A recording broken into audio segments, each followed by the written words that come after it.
obrigada pela apresentação, obrigada pelo convite, é um prazer estar aqui hoje. É um prazer também receber as teleconsultorias para fazer, ver o quanto vocês se importam e trabalham tão bem na atenção primária à saúde, o quanto a gente pode e está tentando ajudar junto com vocês os nossos usuários. Obrigada, professora Leigiane, pelo convite. A aula, eu tentei deixar ela o mais objetiva possível, com bastante tempo para a gente tirar dúvidas, sabendo que a maioria de vocês já vive atenção primária, o que eu vou falar aqui é muito do cotidiano de vocês, mas que provavelmente pode ser que tenham algumas dúvidas para a gente conversar ao final. Se quiserem mandar mensagem também durante a aula no chat, eu consigo ler também, consigo tentar posicionar, e ao final a gente conversa um pouquinho melhor. Então, é um prazer participar desse desenvolvimento de saúde, de teleconsultoria e de educação, e é um prazer estar aqui, e eu queria agradecer também pelo convite. Quando a gente fala de manejo, vou falar de diabetes tipo 2 na atenção primária à saúde, eu acho que o objetivo do que a gente vai falar hoje é, primeiro, a gente tem que entender por que a gente trata. A gente só vai entender e conseguir convencer o nosso paciente a ter aderência numa doença que é crônica, que não tem, a princípio, tantos sintomas, mas que tem muitas complicações e que elas ocorrem a longo prazo, se a gente entender e a gente conseguir explicar para o nosso usuário, para o nosso cliente, o porquê que ele deve tratar. E uma vez que a gente sabe por que a gente tem que tratar, a gente tem que saber como a gente vai tratar. E esse como a gente vai tratar é modificação do estilo de vida para todos, mas na maioria das vezes a gente vai precisar de medicamento. E nesses que a gente vai precisar de medicamento, a gente tem que saber quantos medicamentos eu devo prescrever, quais os medicamentos, quando é que eu vou começar a pensar em insulina, e se eu pensar em insulina, como é que eu vou iniciar? Então, o objetivo dessa aula é falar um pouco sobre isso, e aí, inevitavelmente, a gente vai começar falando sobre o porquê que a gente trata, né? Quando a gente fala no porquê que a gente trata o paciente, a gente vai começar a falar de eu vou tratar para alcançar algumas metas. E aí eu acho que essas metas, a maioria de nós está familiarizado, eu coloquei aqui também, está bem disponível na diretriz. Minha hemoglobina glicada, que é o que diz como está a minha média da minha glicemia nos últimos 3 meses, especialmente 50% dela no último mês, e a minha meta, na maioria dos casos, é que ela esteja menor do que 7. Eu vou falar da minha glicemia de jejum, que eu vou querer que ela esteja menor do que 130, meu pós-prandial menor do que 180. Mas, a princípio, isso são valores. E eu falar para uma pessoa que, a princípio, também não vai estar com grande sintoma, que eu preciso que ela utilize medicamento, que eu preciso, muitas vezes, que ela aplique insulina todos os dias, que é um remédio injetável, que pode causar algum desconforto para ela a aplicação, eu tenho que entender por quê e ensinar por quê. E de onde vieram esses números? Eu acho que sempre que eu dou aula de diabetes, eu tenho que explicar por isso. Esses números foram os que os estudos a longo prazo me mostraram que reduzem complicação. Então, quando a gente fala do tratamento de diabetes, além de eu não querer nenhuma descompensação aguda, eu não quero que esse paciente vá para a urgência por hiperglicemia, eu não quero que ele tenha sintomas de hiperglicemia, e a gente vai falar nos 4 P's, de poliúria, polidípsia, polifagia, perda de peso, mas eu não quero que ele complique a longo prazo. Eu não quero que a longo prazo, principalmente as complicações microvasculares, são impactadas por esses valores. Em que são elas? É o que eu não quero que o paciente tenha problema nos rins, eu não quero que esse paciente tenha neuropatia, que ele tenha dor, que ele tenha amputação por pé diabético a longo prazo. Eu quero evitar que esse paciente tenha problema nos olhos, a retinopatia. E são esses valores que eu sei que conseguem preservar esse paciente de reduzir o nível dele de complicação a longo prazo. Então, a primeira coisa, quando a gente trata um paciente com diabetes, é explicar por quê, mesmo que ele não sinta nada. Por que eu quero percorrer todo esse tratamento para chegar a esses valores de meta? São esses valores de meta que conseguem reduzir as complicações que esse paciente possa ter a longo prazo, e com isso dar para ele mais qualidade de vida. Então, toda vez que eu falo de diabetes, toda vez que eu falo de tratamento, eu tenho que falar para esse paciente, eu tenho que falar para esse usuário que o nosso tratamento é para evitar complicação, é para dar para ele a longo prazo qualidade de vida. O diabetes, é que todo mundo sabe, é uma doença crônica que a princípio a gente ainda não está falando em cura, a gente tem alguns casos de remissão, quando a gente consegue normalizar sem remédio, mas é uma doença que uma vez que eu dou o diagnóstico, eu entendo que a gente vai conviver tratando com essa doença, rastreando as suas complicações. E é muito importante as metas, e por isso o tratamento, para que a gente consiga dar maior qualidade de vida com menor complicação a longo prazo. Então, saber por que a gente vai tratar, melhora a aderência. Então, a primeira coisa que eu acho mais importante para a gente, para o paciente, saber que eu chegar naquela glicada, eu chegar naquela glicemia de jejum, eu percorrer todos os meus estágios de tratamento, é para que eu consiga dar qualidade de vida, reduzir complicação. É esse que é o meu objetivo no final das contas. Então, quando eu falo de meta, a minha meta nesse valor é para conseguir dar isso, qualidade de vida e redução de complicação. E como é que a gente trata? Modificação do estilo de vida vai valer para todos os pacientes. Então, a gente sempre vai falar de modificação do estilo de vida, lembrando que muitos dos nossos pacientes são de alto risco cardiovascular, então pode ser que tenha que fazer rastreio de doença cardiovascular antes. A orientação alimentar deve ser feita também. Modificação do estilo de vida são para todos os nossos pacientes com diabetes mellitus tipo 2. Mas, cada vez mais, a gente sabe que esse tratamento ele deve ser individualizado. O que quer dizer isso? Eu tenho que pensar no meu perfil desse paciente. É um paciente que ele mora só, um idoso com a hipoglicemia, para ele pode ser um risco muito importante. É um paciente que ele já tem doença arterial coronariana, é um paciente que ele já é revascularizado.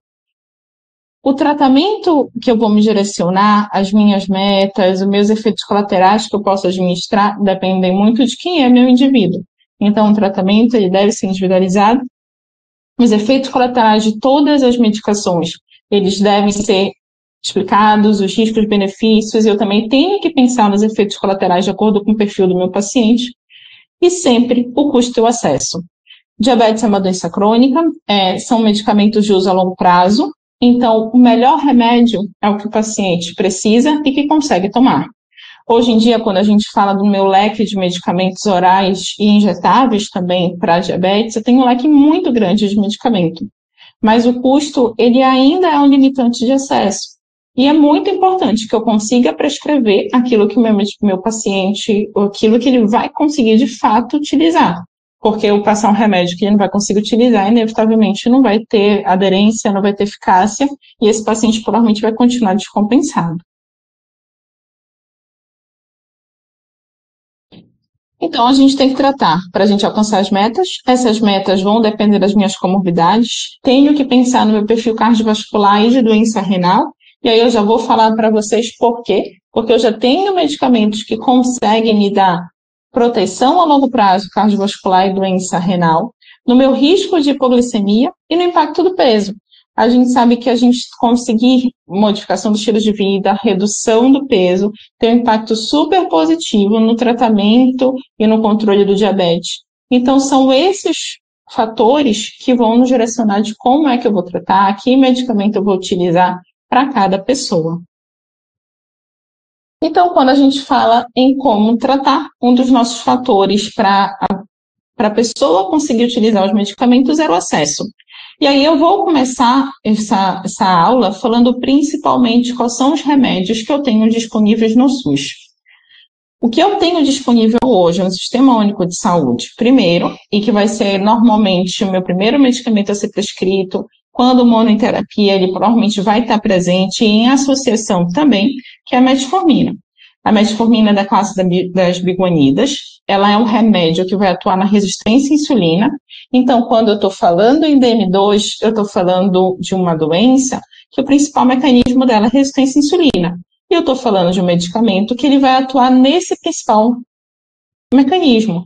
Então, é um medicamento que não aumenta peso, que ele tem baixo risco de hipoglicemia, que ele normalmente é bem tolerado. Então, é um remédio muito bom e que ele normalmente vai ser a minha primeira escolha ou a minha escolha também em associação.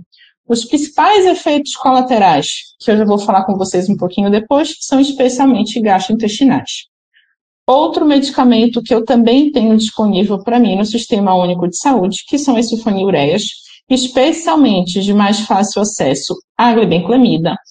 O mecanismo da glibenclamida vai ser aumentar a secreção de insulina pelo próprio pâncreas da pessoa. Então, vou dar um remédio que vai fazer com que o pâncreas daquela pessoa produza mais insulina e, com isso, consiga baixar os níveis de glicemia. A insulina, que é um remédio que também é disponibilizado no SUS, e a gente já tem, mais recentemente, o inibidor da SGLT2. O inibidor da SGLT2 ele pode ser disponibilizado tanto de maneira com coparticipação pelo programa da farmácia popular, para aquelas pessoas com diabetes e mais de 65 anos, e ele também pode ser ofertado de maneira grátis, gratuita, através dos medicamentos de alto custo, para os pacientes que têm acima de 40 anos e eles têm doença arteriovascular já estabelecida, ou seja, um paciente com diabetes tipo 2, que já está em uso de metformina, sulfonilureia, metformina, insulina, e tem doença arteriovascular estabelecida, um infarto, um AVC prévio, ele também consegue o inibidor da SGLT2 de maneira gratuita pela disponibilização de medicamentos de alto custo. Então, quando eu for falar de tratamento, eu vou focar muito nesses medicamentos. Por quê? Porque o custo é o limitante. A gente sabe que a maioria dos outros medicamentos para o diabetes, quando a gente fala de uma doença que o paciente não vai usar um mês o remédio, que ele vai ter que usar para longo prazo, esse é um fator preponderante na minha escolha. E como aqui a gente está falando principalmente na atenção primária à saúde, eu vou focar especialmente nos medicamentos que são disponibilizados pelo SUS, mas eu vou falar um pouquinho dos outros também. Porque, como a gente já falou, o tratamento individualizado, ele envolve também a autonomia e a escolha daquela pessoa com a doença, e é importante a gente saber das outras disponibilidades que a gente também tem. Mas, falando um pouquinho mais da metformina, a metformina tem algumas particularidades. Primeiro, o mecanismo a gente já falou, que ela atua na resistência à insulina. As vantagens, ela é um remédio potente, ela é capaz de reduzir na glicada entre 1,5% e 2%. Ela evita, ela previne a progressão do DM2, melhora o perfil lipídico, ela não causa ganho de peso, então isso é uma excelente característica dela, e ela é de baixo custo, inclusive ofertada de maneira gratuita pelo governo. Os principais efeitos colaterais dela. Primeiro, efeito gastrointestinal. O principal efeito limitante, que causa intolerância nas pessoas, que pode evitar ou na pessoa não conseguir se adaptar com a metformina, principalmente são sintomas gastrointestinais, onde eu vou destacar diarreia, náusea, síndrome dispéptica. Como é que eu posso fazer para evitar ou para reduzir isso? Primeiro, quando eu for começar a prescrição, começar de maneira gradual. Não pedir, por exemplo, a dose máxima da metformina é 2.550 miligramas por dia.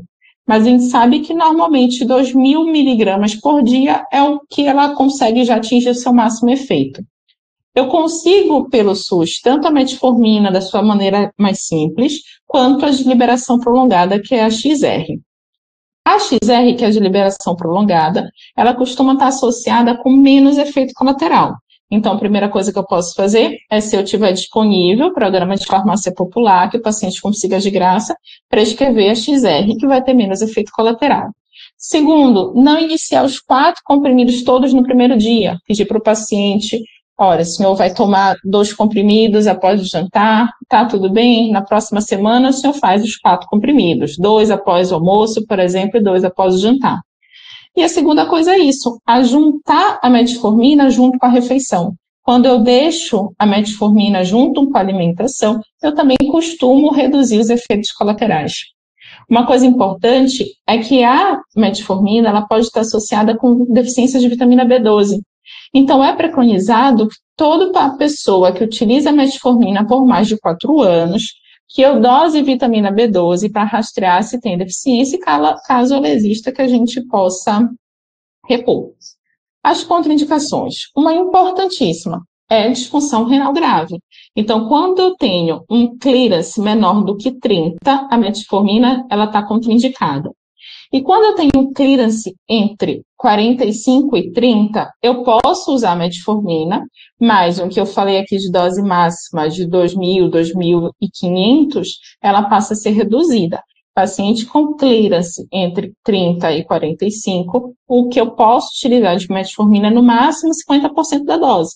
Ou seja, o máximo que eu vou poder utilizar nessas situações é 1 grama de metformina. Doença hepática grave, momentos de infecção aguda, esses momentos também a metformina está contraindicada, principalmente pelo risco dela de poder dar acidose ou agravar uma acidose. Quando a gente fala nas sulfonilureias, o principal que a gente vai estar disponível é a glibenclamida. A glibenclamida ela tem uma dose que varia de 2,5 até 20 miligramas por dia, e ela pode ser utilizada de 1 a 2 vezes no dia. O mecanismo dela vai ser estimular o pâncreas daquela pessoa a produzir mais insulina. E com isso eu vou ter as desvantagens. Primeiro, um risco de hipoglicemia. Se eu vou estimular a secreção de insulina, a insulina em excesso ela pode causar hipoglicemia. Então, toda vez que eu tenho que prescrever sulfonilureia, eu vou ter que orientar. Olha, esse remédio pode fazer baixar demais a sua glicose no sangue. Glicose baixa, o açúcar baixo no sangue, a gente dá esse nome de hipoglicemia e vou ter que orientar o que o paciente tem que fazer em caso de hipoglicemia. E a outra é que a insulina, que é estimulada pela sulfonilureia, então vai estimular a produzir mais insulina, a gente diz que ela é um hormônio anabólico. Quer dizer isso? Ela é um hormônio que faz com que, de construção, e consequentemente ela pode ocorrer ganho de peso. Então, a gente vê 2 efeitos colaterais importantes. Primeiro, de hipoglicemia e segundo, de ganho de peso. Por isso que, normalmente, ela não é um remédio que vai ser minha primeira linha. Mas, por conta do custo, muitas vezes vai ser minha segunda linha, porque é um que é gratuito, que consegue se dar pelo SUS. Então, o paciente, às vezes, que já está em uso de metformina e que precisa de um remédio, o segundo remédio oral, não tem como arcar com algum custo. Então, ele precisa de um remédio que seja gratuito. Na maioria das vezes, dentro do âmbito do SUS, a minha segunda opção vai ser a glibenclamida, que é o que eu consigo disponibilização. Essa glibenclamida, eu normalmente vou prescrever ela, que ela é de 5 miligramas. Eu posso chegar até 4 comprimidos no dia, que eu normalmente vou dividir em 2 tomadas, de praxe antes do café e antes da janta. Quais são os benefícios desse medicamento? Primeiro, que ele é um remédio potente. Ele consegue reduzir a glicada entre 1,5% a 2%, então, e reduz a glicemia de jejum em cerca de 60 a 70 miligramas por decilitro. Contraindicações, a maioria delas é contraindicada em insuficiência hepática e em doença renal grave, também com clearance menor do que 30. Já vou falar um pouquinho mais para vocês. Quando a gente fala dos inibidores do SGLT2, a gente está falando de um medicamento que ele veio para a gente como divisor de águas, ele veio dizendo que ele consegue reduzir mortalidade cardiovascular. Foi um remédio muito importante, uma classe muito importante de medicamento para a gente. E por isso também ela já foi incluída no SUS, inclusive de maneira gratuita para os pacientes que têm doença cardiovascular estabelecida e acima de 40 anos. Para os pacientes que têm acima de 65 anos, consegue-se, pela farmácia popular, no sistema de coparticipação. O paciente ele paga uma parte e o governo também contribui com a outra. Desses, o que eu tenho disponibilização, por enquanto, no SUS é a dapaglifosina. É o mecanismo desse remédio. Ele vai inibir a absorção de glicose e de sódio no túbulo proximal, por meio da inibição desse receptor, desse receptor da SGLT2. Com isso, o mecanismo desse medicamento, ao final, vai ser produzir a secreção na urina de glicose e de sódio. E aí, os meus cuidados com esse medicamento. Eu estou falando de um medicamento para vocês, primeiro, que ele consegue reduzir a mortalidade em pacientes com doença cardiovascular. Isso é o maior benefício que eu tenho para ele. Além disso, eu tenho redução de internação por insuficiência cardíaca, redução de desfecho renal, e aqui é outro especial benefício. Paciente que tem doença renal do diabetes, eu tenho indicação de fazer ele porque ele reduziu essa progressão dessa doença renal. Então, eu estou falando de um remédio que é muito bem indicado para paciente com doença cardiovascular, para paciente com doença renal do diabetes. Ele raramente vai causar hipoglicemia e ele tem, inclusive, uma redução discreta no peso e redução da pressão. E aí vai o meu cuidado, que eu falei anteriormente. É um remédio que ele causa glicosúria e excreção de sódio pela urina. Então, inevitavelmente, se ele causa glicosúria, eu tenho que ter cuidado com quem? Primeiro, com quem tem propensão à infecção do trato geniturinário. E eu tenho que dar uma orientação para esse meu paciente de higiene, que seja possível toda vez fazer o asseio após uma diurese. Porque se ele secreta glicose, eu sei que vai secretar glicose na urina por conta do mecanismo do remédio. Então, por isso, as minhas medidas de higiene para evitar a infecção no trato urinário é muito importante.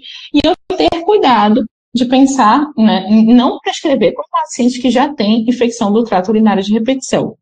E o meu outro cuidado é com pressão, especialmente aí vai pacientes idosos que já estejam com a pressão muito bem controlada, porque como sai sódio na urina, como tem uma anaturese, eu vou melhorar a pressão. Então, como eu vou melhorar com pressão, eu tenho que explicar para o paciente de ter uma ingesta hídrica adequada, de monitorizar a pressão. Pode ser um benefício muito bem para um paciente que esteja com a pressão não tão bem controlada, mas eu tenho que ter cuidado, especialmente meus pacientes com a pressão que já estão controlada, porque pode ser que eu necessite de algum ajuste, ou pode ser que eu tenha que pedir para aumentar a ingesta hídrica, ter essa orientação para evitar uma hipotensão nesse paciente. E também eu tenho uma limitação pela função renal, que depende de qual medicamento eu estou utilizando.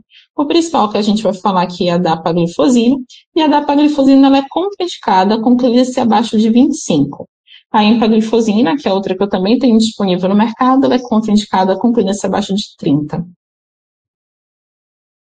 Aqui são os meus outros medicamentos, porque, como eu falei, são medicamentos que normalmente têm um custo um pouco mais elevado, mas que eles também podem ser uma escolha para a pessoa que está com a doença e nos cabe saber todos eles.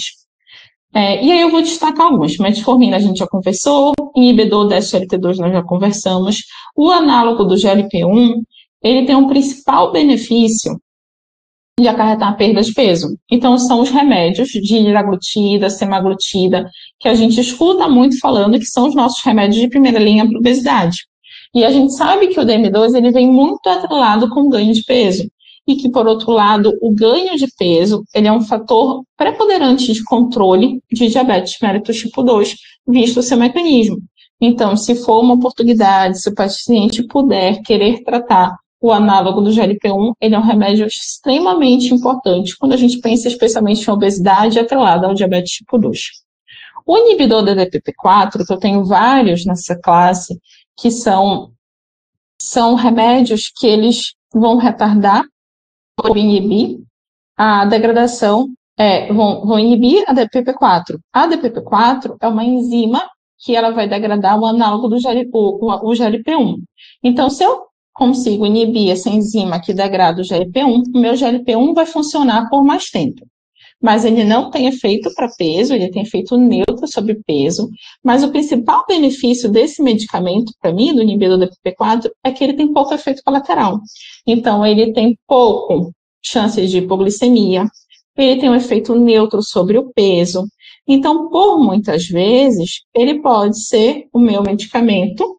Quando eu penso no medicamento, paciente que possa já ter alguns outros efeitos colaterais e que ele possa querer fazer um terceiro antidiabético oral e que às vezes ele tenha algumas outras contraindicações, porque é um remédio com poucas contraindicações, que eu posso utilizar também em pacientes com doença renal, em alguns clearances mais baixos. Então, ele pode ser muito importante para mim como alternativa em pacientes com doença renal. E a glitazona, ele é um medicamento que ele tem um efeito colateral em ganho de peso e ele tem um efeito colateral em aumentar edema. Então, ele é um remédio que ele tem um custo mais acessível, ele tem um custo em média de 30, 40 reais por mês. Então, na atenção primária à saúde, ele pode ser também um remédio importante no meu manejo, porque pode ser também o meu terceiro medicamento oral, depois dos que são dados pelo governo, ele é o que tem menor custo, que é da classe da pioglitazona. Ele tem alguns efeitos colaterais que são muito importantes da gente falar. Primeiro, se ele causa edema, e ele causa aumento de peso. E esse edema faz com que ele seja contraindicado em pacientes com insuficiência cardíaca, NIRA3 e 4. Então, tem que ter muito cuidado quando eu passo pioglitazona, em ter esse cuidado pela retenção hídrica que ele vai causar e não passar para um paciente com insuficiência cardíaca importante, porque pode descompensar a insuficiência cardíaca dessa pessoa. Então, a pioglitazona pode ser uma boa alternativa em relação ao custo, tem baixo índice de hipoglicemia, mas eu tenho que ter muito cuidado com insuficiência cardíaca, pelo edema, pelo ganho de peso. A sulfonilureia que a gente já conversou, a insulina que a gente vai conversar um pouquinho depois. Esse slide é um slide que está na diretriz, lá dentro de quando ele fala de doença renal, na verdade, e é uma tabelinha que me acompanha, que eu acho ela muito importante, eu recomendo a todos que tenham no celular ou de fácil acesso. Porque quando a gente fala em pessoas com diabetes, não é incomum que essas pessoas já tenham doença renal, e que por já terem doença renal, também podem ter o seu clearance renal reduzido. Quando a gente fala de clearance renal para pessoas com diabetes, as nossas fórmulas de eleição é a CKD-EPI ou MDRD, o principal que a gente usa acaba sendo o CKD-EPI, e a gente sempre tem que calcular, todo ano, pelo menos uma vez no ano, ou a cada 6 meses, ver a creatinina dessa pessoa, calcular o clearance, e toda vez que a gente for prescrever algum remédio ou ajustar algum medicamento, a gente tem que olhar se esse clearance permite que a gente prescreva e como é que a gente faz o ajuste. Então, essa tabelinha eu aconselho para quem lida com atenção primária, para quem lida com medicamento, sempre andar. E aí eu vou dar um exemplo. Quando eu falo de sulfonilureia, ele fala que é para eu evitar quando eu tenho um clearance menor do que 60. Mas, em compensação, eu tenho algumas outras sulfonilureias que eu consigo utilizar até o clearance menor do que 30. E aí, por exemplo, a glicazida, eu consigo utilizar ela até o clearance menor do que 30, porque o metabolismo dela especialmente é mais hepático. Quando eu falo da metformina, o que eu falei para vocês, normalmente a minha dose máxima de 2.000, quando eu tenho clearance até 45, no meu clearance de menor do que 45 até 30, eu só posso usar no máximo 1 grama, e eu não posso usar quando o meu clearance baixa de 30. Quando eu falei lá dos inibidores de DPP-4, e eu falei que às vezes eles acabam sendo importantes para mim, um paciente que tem, uma pessoa que tem diabetes tipo 2, tem doença renal, e às vezes eu consigo controlar, por exemplo, o inibidor da DPP-4, porque eu consigo utilizar ele nos pacientes com doença renal, mas fazendo ajuste de dose. O meu inibidor da SLT2, de maneira muito importante, eu tenho que lembrar que ele é contraindicado, a dapaglifosina em clearance menor do que 25. A ideia dessa tabelinha é que ela não é que a gente decore tudo, mas que a gente saiba que ela existe, ela está lá dentro do capítulo de doença renal, e o quanto ela é importante porque isso impacta na nossa atividade do dia a dia, na prescrição desses medicamentos. E a gente tem que lembrar, calcular o clearance e ajustar os medicamentos de acordo com o que é permitido para aquela pessoa. E aí a gente já falou dos principais medicamentos que a gente tem, especialmente na atenção básica, do porquê que a gente tem que prescrever eles. E aí eu vou falar de quantos medicamentos eu vou utilizar em cada pessoa. Quando eu diagnostico o diabetes, e esse eu vou me guiar principalmente pelo que eu estou falando na diretriz. A diretriz diz, primeiro, ela vai diferenciar um paciente com complicação cardiovascular e renal de um paciente sem complicação. E por quê? Lembra que eu falei que os inibidores da SGLT2, eles vieram me mostrando redução de doença, progressão de doença renal, e eles vieram reduzindo mortalidade para pacientes com doença cardiovascular, então especialmente por isso.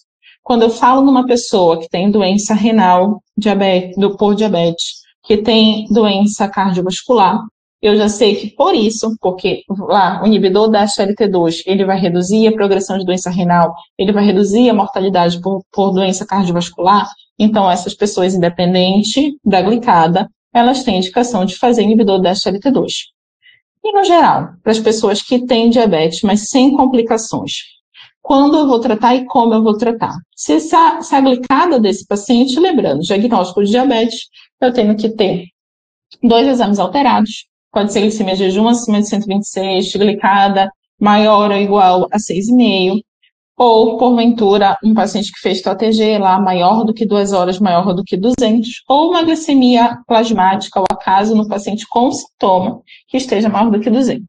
Mas vamos dizer que é um paciente que me veio com 2 glicadas acima de 6,5, e eu dei o diagnóstico de diabetes. Só que esse paciente está com uma glicada de 7,2. E eu acho que a primeira dúvida seria, quantos medicamentos eu prescrevo? Então, um paciente que tem uma glicada menor do que 7,5 e que ele não tem essas complicações, porque se ele tiver essas complicações, ele tem benefício do inibidor da SGLT2. Esse paciente, eu vou pensar em monoterapia. E como eu falei antes, minha primeira linha de monoterapia é metformina. Ah, mas o paciente já veio com uma glicada mais alta. Ele veio com uma glicada já próximo de 9. Esse paciente, ele muito provavelmente, ele vai ser candidato à terapia dupla. Que aí, o que eu vou pensar em terapia dupla? Metformina, mais algum outro antidiabético oral. Que na minha atenção primária, em que eu tenho disponibilização gratuita, que vai ser normalmente a minha segunda escolha, vai ser uma sulfonilureia. O paciente, ele não tem sintoma, mas ele tem uma glicada acima de 9, eu também vou pensar em terapia dupla. Mas se esse paciente tiver uma glicada acima de 9 e ele for sintomático, e por sintomático, o que a gente pensa aqui? Paciente com poliúria, muito xixi, polidipsia, ele está com muita sede, está com polifagia, ele está com muita fome, ele está com perda de peso. Então, é um paciente que ele já está me mostrando sinais de insulinopenia. Então, se o paciente é sintomático e por sintoma aqui, poliúria, polidipsia, polifagia, perda de peso, eu vou pensar numa terapia que eu vou estar incluindo a insulina. Pode ser com metformina, mas que a terapia vai incluir a insulina junto. E por que é isso? Porque eu sei que quanto melhor, mais rápido eu conseguir compensar esse paciente, eu vou estar conseguindo fazer e reduzir complicação a longo prazo. E a avaliação desse paciente, ela deve ser feita após 3 meses, repetir a glicada. Na unidade básica de saúde, eu posso ver esse paciente até antes, não aplicada exatamente, porque ela vai me dar essa visão 50% do último mês, mais de 3 meses, mas eu posso ver antes com a glicemia, com o controle, com a monitorização glicêmica, para ver a resposta dele ao tratamento. Mas a diretriz me direciona que depois de 3 meses eu repita a glicada e reavalie se esse paciente precisa de uma terapia adicional, já se ele estiver fora da meta, que seria a terapia tripla, ou uma terapia quádrupla, ou adicionar insulina a qualquer desses momentos. Então, por exemplo, no âmbito do SUS, esse paciente, eu vou passar aqui, então, o que acontece na prática no Sistema Único de Saúde, no paciente que vai utilizar os medicamentos que são disponibilizados? Eu diagnostiquei que esse paciente está com diabetes. Esse paciente, ele está assintomático, ele não tem fator de risco, ele está com uma glicada que não é maior do que 9. O que eu vou orientar para ele? Metformina, mas assim, se ele tiver com uma glicada 8,5, eu já posso prescrever metformina, e junto com a metformina, eu vou pensar aqui em prescrever minha sulfonilureia. Eu vou pensar nesse quadro. O paciente está com uma glicada entre 7,5 e 9, eu posso pensar que ele já seja um candidato para terapia dupla, de prescrever a metformina junto com uma sulfonilureia. Prescrevi, eu vou avaliar como é que ele está, se ele atingiu a meta. Se ele não atingiu a meta e eu ainda não fiz a metformina ou não, a sulfonilureia, eu não fiz dose máxima, é a hora que eu adiciono a sulfonilureia. E vou continuar acompanhando ele. Se mesmo assim ele não atingiu as minhas metas, é a hora que eu adiciono a insulina. Se esse paciente é diferente, se esse paciente ele tem doença cardiovascular ou ele é acima de 65 anos. Então, voltando aqui, meu paciente com doença cardiovascular ou meu paciente com doença renal também entraria aqui. Doença renal por diabetes, mas com clearance acima de 25. Esse paciente, ele já ganha, independente da glicada, a prescrição do inibidor da SGLT2. Por quê? Porque o inibidor da SGLT2, como eu falei antes, ele tem uma redução de mortalidade cardiovascular e ele também provoca uma redução de progressão de doença renal.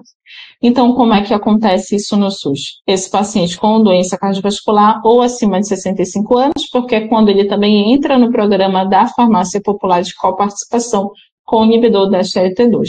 Eu tento a metformina e mudanças dos hábitos de vida, acompanho. Ele não compensou, eu adicionaria sulfonilureia. Ele não compensou, aí eu teria como aqui pelo SUS conseguir disponibilizar para ele o inibidor da SGLT2.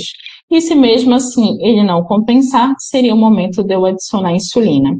Então, o que é que acontece? Eu já sei que o inibidor da SGLT2, ele tem benefício para esse grupo de pacientes, e por isso que o SUS ele disponibiliza para ele de maneira gratuita, quando eu tenho doença cardiovascular, e eu já estou em uso de metformina e sulfonilureia sem eu ter resposta ao tratamento, ou quando eu tenho um paciente acima de 65 anos que ele consegue a prescrição do inibidor da SGLT2 pelo sistema de coparticipação.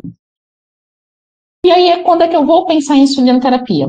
Como eu falei antes, eu posso pensar em insulinoterapia em qualquer momento que eu tenho falha do meu tratamento com meus antidiabéticos orais. Então, o paciente já está com metformina, já está com sulfonilureia, e ele não está conseguindo controle.